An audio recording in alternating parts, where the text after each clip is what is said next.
Is there a way to unwind narcissism, the effects of narcissism? Is there a way to fix the mistakes that have accumulated from the past? I think life, or the trajectory of life, is kind of like space-time, like a fabric. And it snarls up as you put kinks in it. Now, this is subjective, right? These are kinks that I see as kinks. But they do accumulate in my own perception, and they shape the present. And so my present is full of kinks from my past mistakes. As we exit the narcissistic lens, as I keep liking to say here on this channel, is there a way to begin to erase what has accumulated in the past and shapes the present and distorts, let's say, the present? I'm not sure.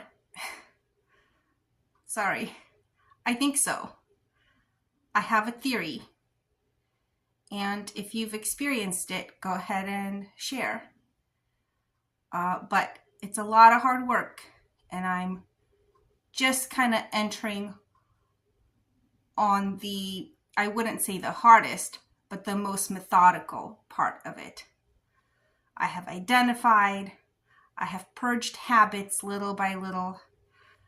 I have named noxious traits. I have corrected, redone a lot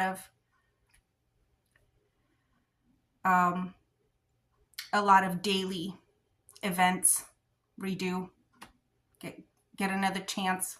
Your people will usually let you do that. And little by little, I've come to a place where now I really have to become methodical about my thought process. And I think this is how you begin to purge. And by thought process, I also mean actions. So as you think about the room that you're in a different way, everything changes. The people in the room say different stuff, feel different feelings, and reflect back onto you differently. I think that's the way. That's the only way. What else is there except little behaviors and little thoughts?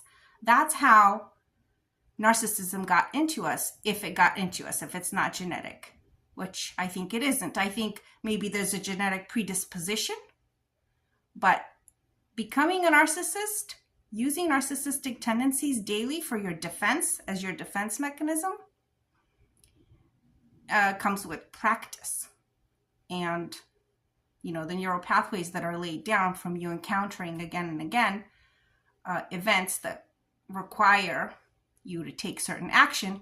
And as a narcissist, you've chosen that action.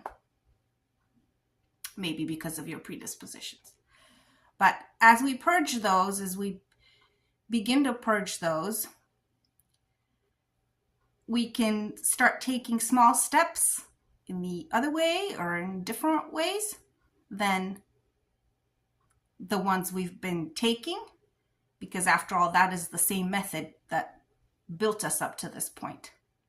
So that's my theory, that the small steps we take every day in changing our thoughts change the room, change the feelings, change the reflection back onto yourself. And as you begin to tell yourself a different story about yourself, as you lay yourself to rest at night, tomorrow you'll be yet different again.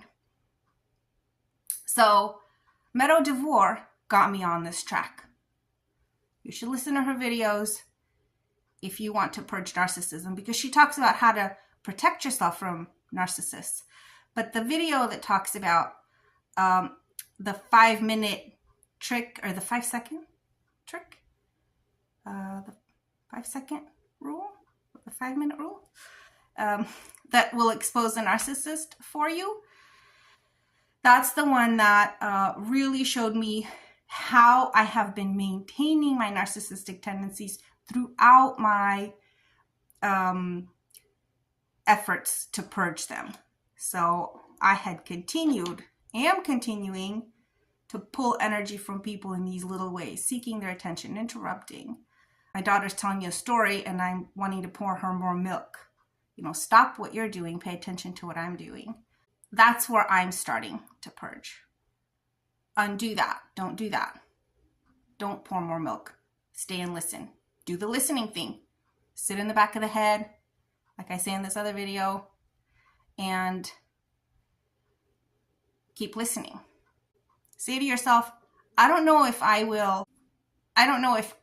will continue to be a different person in the next minute. Maybe I'll turn back into a narcissist in the next minute. But for right now, I'm not going to pour the milk. I'm not going to interrupt. So just do that minute by minute. And I think what happens in the grander picture then is you begin to straighten out the present, right? You begin to lay a straighter path, a smoother path where feelings and trust flows more easily across this smooth fabric.